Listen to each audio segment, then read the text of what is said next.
Alright, today we're going to talk about why you get fat and why you can't sleep. I'll see you inside. Alright, now that I have your attention, today I actually want to talk about what's called the evolutionary mismatch theory. But don't worry, this is going to explain why you get fat and why you can't sleep. Let's jump right into it.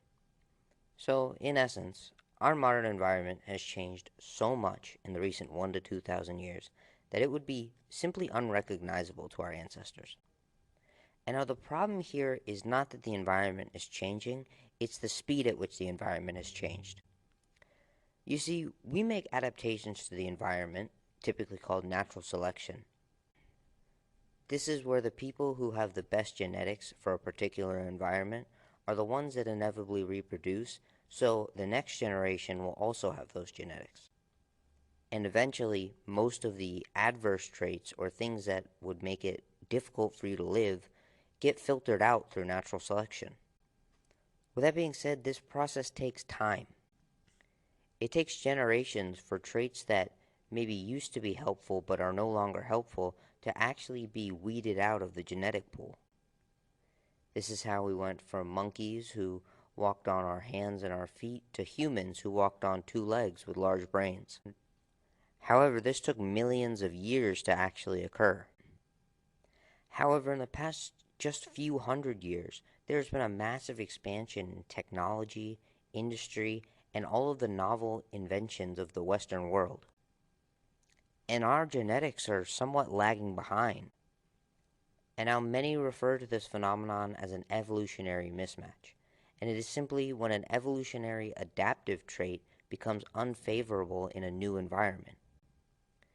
You see, our genetics have adapted to an environment living as hunter-gatherers for about 190,000 years. And it's only in about the last 10 to 15,000 years that modern agriculture has come around. And it's only in the last few hundred years that there's been a substantial technological and industrial expansion. And while it's not completely true, sometimes we have to look at ourselves as hunter-gatherers living in a modern society to understand some of our behaviors. If we truly want to understand why human genetics have evolved in such a way that we are programmed to promote certain behaviors, we may have to look beyond the 21st century and look back into our ancestors and look at many of our genetics as adaptations to not the modern environment, but to our past. And I know this sounds kind of abstract, but let me explain. Here's an example. Why on God's green earth would humans have an innate craving for foods that have the highest calories?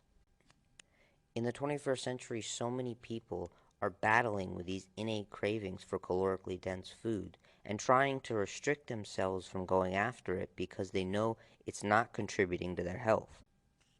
In the 21st century, we have an epidemic of excess body fat, and calorically dense foods are contributing substantially.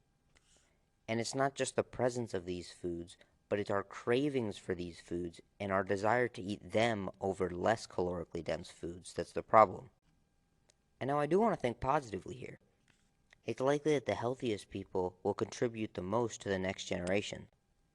And maybe the thing that makes them healthy is a genetic adaptation that just makes them not crave these calorically dense foods as much.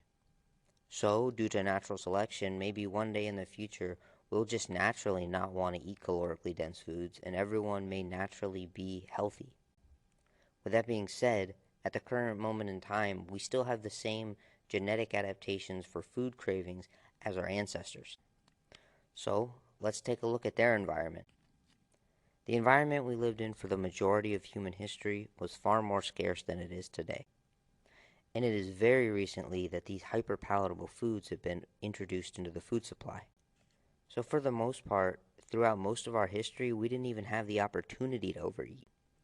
So there was no reason to make adaptations to prevent against it because it wasn't an issue. Instead, we made adaptations that made us better at not starving due to the scarcity of our environment. Additionally, there were often prolonged periods of the year where we may not have had an abundance of food and only found food in abundance in a certain portion of the year. So it kind of makes sense that we would have developed an innate drive to overconsume on calorically dense foods when it was available. In addition, it kind of makes sense that we developed adaptations that decrease our metabolic rate when we're not eating sufficient calories. This is why many individuals experience a decrease in energy expenditure as they go through a weight loss phase. Simply not having enough calories around was something that we made genetic adaptations to try and decrease our metabolic rate so we didn't burn off as many calories. Our body seems to have learned really well how not to lose weight. Finally, there's another set of traits that we developed to allow us to store as much weight as possible immediately after a period of deprivation. This is why many people find unexpected rates of weight gain after a prolonged period of weight loss. Simply put, we get really good at not losing weight when there's no food, and we get really good at storing the food that we eat when there's a lot of food around right after that period of scarcity. And these adaptations, along with a propensity to seek calorically dense food, developed because most successful humans stored large amounts of weight when food was available and were efficient at conserving energy when food was scarce. Unfortunately for us, our ancestors did not value looking photo shoot ready all year round, and they did not make any genetic adaptations that were favorable for looking like a movie star. Rather, our adaptations were made such that we can survive in an environment that is far more dangerous and scarce than our modern environment. And it's almost like we have the genetics to continue to behave as if there was never going to be enough food around, even though the environment now is so abundant. I think another extremely poignant example of this is sleep. Now, luckily for you, this one's not as depressing as the prior. But the things that allow humans to get the deepest sleep are the things that suggest a sense of safety in the environment. And two tactics that have been found to be very beneficial for sleep is a very quiet room and a very dark room. And there's a reason for this. When it's very quiet in the environment, it would suggest that we found a location that doesn't have potential threats in it. Additionally, the individuals that were really good at hearing the small, subtle noises and waking up throughout the night were probably the ones that didn't get eaten. So we likely made genetic adaptations that made us really good at hearing small noises and waking up when we hear them. And these adaptations don't let us get into the deepest, most vulnerable stages of sleep if there's a lot of sound in the environment. Instead, we stay in a lighter stage of sleep, so it's much easier to react to a dangerous environment. This is because the most successful humans probably had the best hearing and the best reaction to it. And in this case, it would be making sure that we don't get into the deepest stages of sleep, because in this stage we're very, very vulnerable. And now in reference to darkness, the darker the environment, the less visible you are to most predators. Additionally, light in the environment suggested it was still daytime, and many predators would still be looking for dinner, and light gave us the opportunity to look for our next meal as well. So once again, going back to who was most successful, it's probably the people that stayed awake and very alert during the times of light, and only went to sleep during times of extreme darkness. And consequently, anything that would suggest to the human mind that daytime is still among us, such as light, keeps the brain active so we don't go to sleep during the day. So I think the key takeaways here is that promoting safety is one of the best ways to get a very restful night of sleep. And this includes making sure that the environment is extremely dark, making sure it's quiet, making sure it's cool, and making sure that our brain actually believes it's nighttime. The first is blocking out blue light at night so that it increases our melatonin production, which is kind of like a neurological indicator that it's nighttime and it's time for sleep. What blue light does, and it seems that even very, very small amounts of blue light almost entirely shut down our melatonin production. So we would like to block as much blue light as possible if we want to get our brain to believe that it's nighttime and time to go to bed.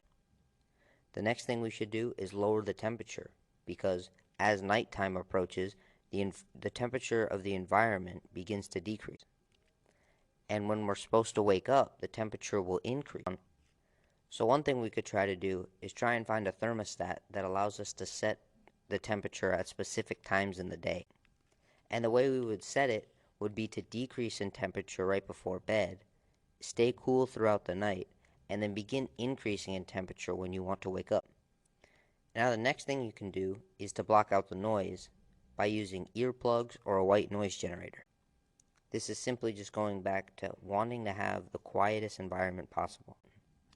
And now the next thing I have is something that not many people talk about, and this would be avoiding arousing and stimulating content like the news, social media, and scary films before bedtime.